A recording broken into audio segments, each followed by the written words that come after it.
As the coronavirus pandemic rapidly swept across the world, it induced a considerable degree of fear, worry and concern in the population at large, and among certain groups in particular, such as older adults, care providers, and people with underlying health conditions. In public mental health terms, the main psychological impact to date is elevated rates of stress or anxiety, but with new restrictions and measures, especially quarantine and its effect on many people's usual activities or livelihoods, levels of loneliness, depression, harmful alcohol and drug use, or self-harm and suicide have been rising. Even people that don't suffer with mental health and addictions are suffering with mental health and addictions. The last 13 months have been incredibly tough for so many of us.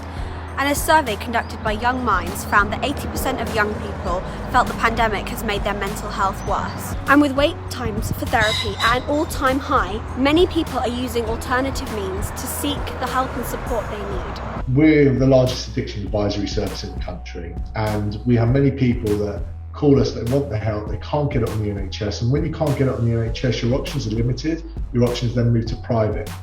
Yeah. And if there's no funds, it makes it very difficult.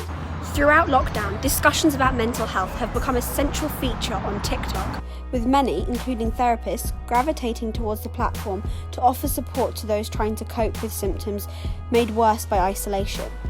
This is no surprise when statistics show that TikTok has 689 million active users worldwide, 60% of which were born between 1997 to 2012, or otherwise known as Generation Z.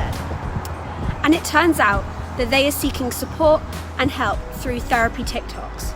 Hashtags like hashtag TikTok therapy and hashtag therapy are spiking in popularity, with 481.5 million views and 2.8 billion views respectively. I'm new to TikTok, right? I'm a little bit of a dinosaur. I've got a great presence on Instagram.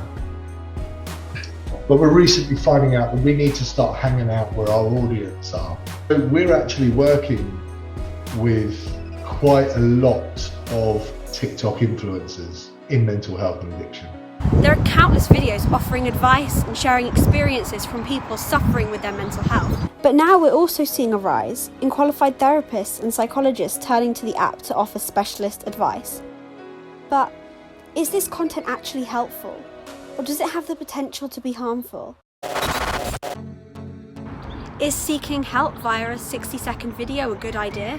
TikTok may have the potential to provide psychoeducation for people, but it also has the potential to spread misinformation, as individuals without training could spread ideas that miseducate the public. Obviously there's some that are, depending on what you're searching for or what you're following, right? Mental health is a very broad topic. Yeah. And what one person's mental health could be depression, another's could be anxiety, another could be schizophrenia or personality disorder. You can't give one line of advice. It's so broad. So you cannot offer specific advice as a general.